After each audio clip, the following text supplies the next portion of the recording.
Standard மாணவர்களுக்கான quarterly exam பயாலஜிக்கான original question paper ப்ரீவியஸில் நடந்தது தான் பார்த்துக்கிட்டு இருக்கீங்க. நீங்கள் இந்த பயாலஜியை பொறுத்த வரைக்கும் உங்களுக்கு 2 பார்ட் கேட்குறாங்களே, பயோபாட்னி அண்ட் பயோஸ்வாலஜி. இந்த பயோபாட்னி அண்ட் பயோஸ்வாலஜியில் ஆல்ரெடி நான் இம்பார்ட்டன்ட் கொஸ்டின் நீங்கள் என்னென்ன படிக்கணும் அப்படிங்கிறது இதுக்கு முன்னால் ஒரு வீடியோ அப்டேட் பண்ணியிருந்தேன். அந்த வீடியோ பார்க்காதவங்களுக்கு டிஸ்கிரிப்ஷன்லையும் மேலே ஐபேட்லையும் உங்களுக்கு அந்த வீடியோவோட லிங்க் கொடுக்குறேன். இதில் பார்த்தீங்க அப்படின்னா ஆல்ரெடி நம்ம அப்டேட் பண்ணியிருந்த இம்பார்ட்டன்ட் கொஸ்டின்ஸ் மட்டும்தான் பார்த்தீங்க அப்படின்னா இதில் கேட்டிருக்காங்க.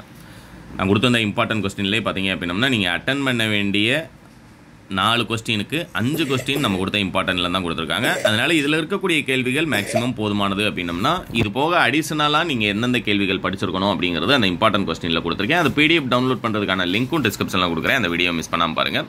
இந்த கொஸ்டின் பேப்பர் உங்களுக்கு எந்த அளவுக்கு யூஸ்ஃபுல்லாக இருக்கும் அப்படின்னம்னா இதில் இருக்கக்கூடிய ஆல்ரெடி நான் எல்லா சப்ஜெக்ட்டுக்கு அப்டேட் பண்ணுற மாதிரி ஒரு செலக்டட் கொஸ்டின் தான் ப்ரீவியஸில் நடந்து முடிஞ்சதில் செலக்டட் கொஸ்டின். இதில் இருக்கக்கூடியதை படித்தீங்க அப்படின்னா நீங்கள் மேக்ஸிமம் கொஸ்டின்ஸ் அட்டன் பண்ணலாம் அப்படிங்கிற மாதிரி. எக்ஸாம்பிள் பார்த்தீங்க அப்படின்னா அந்த கொஸ்டின் நம்பர் 17 இருக்கக்கூடிய what is called genetic mapping இருக்கு இல்லைங்களா, இதெல்லாம் ரொம்ப ரொம்ப இம்பார்ட்டன்ட் கொஸ்டின். அதுமாதிரி write the importance of variations பார்த்தீங்கன்னா உங்களுக்கு 3 மார்க்கில் மோஸ்ட் இம்பார்ட்டன்ட். அதே மாதிரியே 5 மார்க்கில் பார்த்தீங்க அப்படின்னா அந்த கொஸ்டின் நம்பர் 20 இருக்கக்கூடிய ஃபர்ஸ்ட் கொஸ்டின் இருக்கு இல்லைங்களா, கிராசிங் ஓவர் அதுவும் பார்த்தீங்க அப்படின்னா மோஸ்ட் இம்பார்ட்டன்ட். அடுத்து இந்த கொஸ்டின் நம்பர் 21 செகண்ட் இருக்கக்கூடிய explain the difference type ovals இருக்கு இல்லைங்களா, அதுவும் பார்த்தீங்க அப்படின்னா உங்களுக்கு ரொம்ப ரொம்ப இம்பார்ட்டன்ட் கொஸ்டின்ஸ். அதுமாதிரி பயோஸ்வாலஜியை பொறுத்த வரைக்கும் புக் பேக் 1 வேர்டு எல்லாத்தையும் நல்லா தரவு பண்ணிடுங்க. புரியுங்களா, புக் பேக் 1 வேர்டு எல்லாத்தையும் தரவு பண்ணிடுங்க.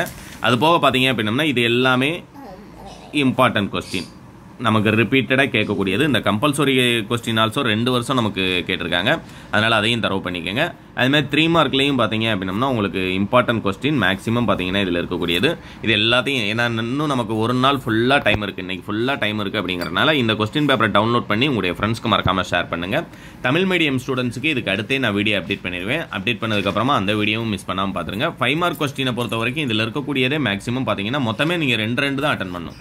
பயோபாட்னியில் 2, பயோஸ்வாலஜியில் 2 அப்படிங்கிறனால இந்த கொஸ்டின் பேப்பர் உங்களுக்கு 100% உங்களுக்கு ரொம்ப ரொம்ப ஹெல்ப்ஃபுல்லாக இருக்கக்கூடியது.